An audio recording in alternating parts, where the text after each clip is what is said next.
కొండా సురేఖ గారు సమంతకి అపాలజీ చెప్పడం అనేది అంతకన్నా స్టూపిడిటీ అయితే నేను చూడలేదు. ఫస్ట్ ఆఫ్ ఆల్ సమంతని ఎక్కడ అవమానించారు?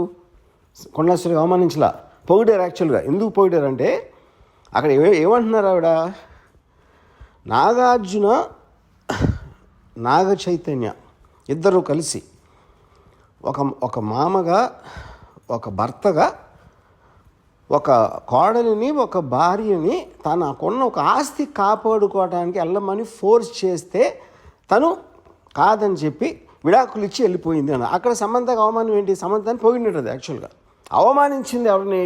అత్యంత జుగుప్సగా అవమానించింది నాగార్జున చైతన్యాన్ని. అసలు దాని టాపిక్ ఎత్తట్లా, దాని గురించి ఇంతవరకు మాట్లాడలేదు ఎవరు.